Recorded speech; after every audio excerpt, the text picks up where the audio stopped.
Hey, what's up, faggots? You know what?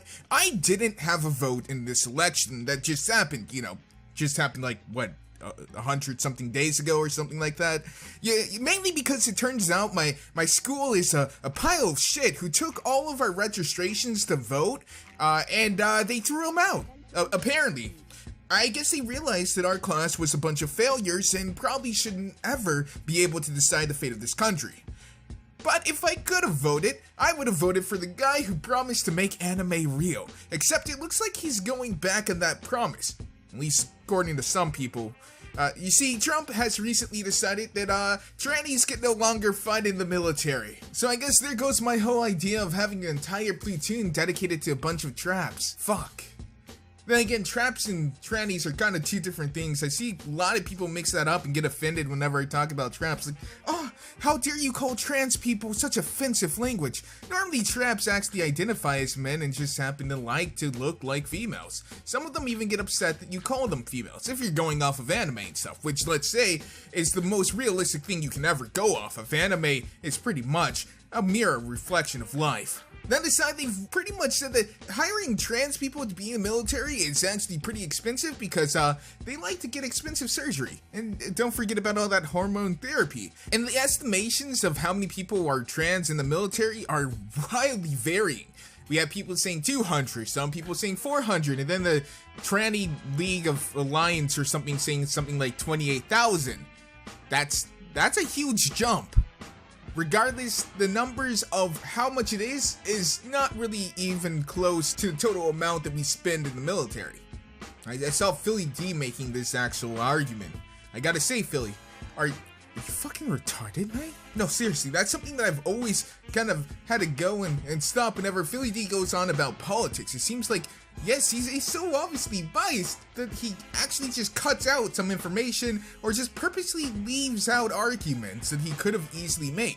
The first thing I noticed when he said that was, wait, but how much more expensive is it compared to a normal troop?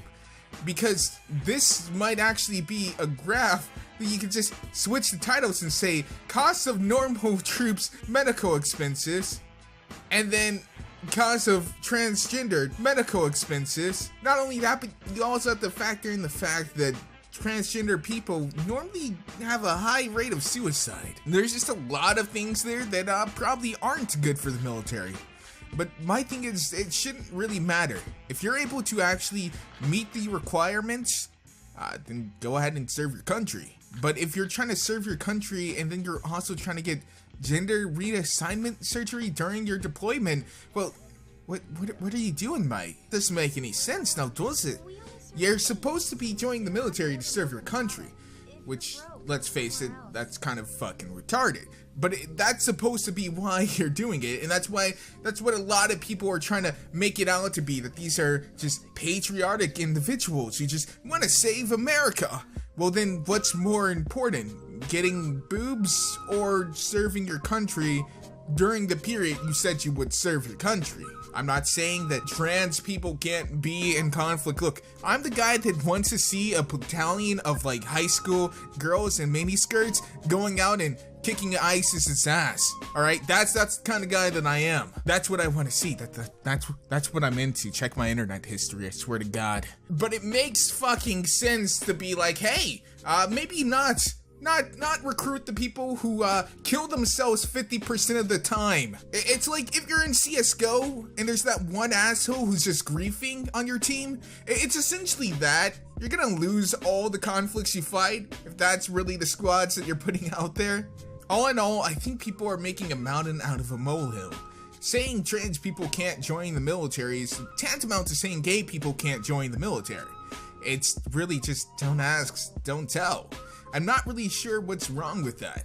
Whether it be straight or gay, there really shouldn't be a problem. Look, if you're a well-adjusted trans person, you want to join the military, first of all, I would actually question if you're actually well-adjusted if you do, but if you do, then simply probably not try to get gender reassignment surgery while you're still deployed, or probably don't be on hormone therapy.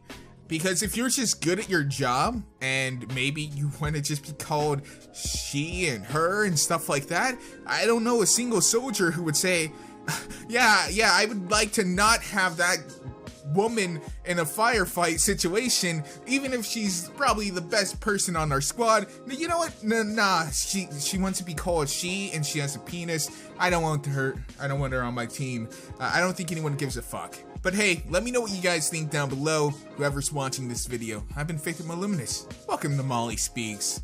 We go political sometimes.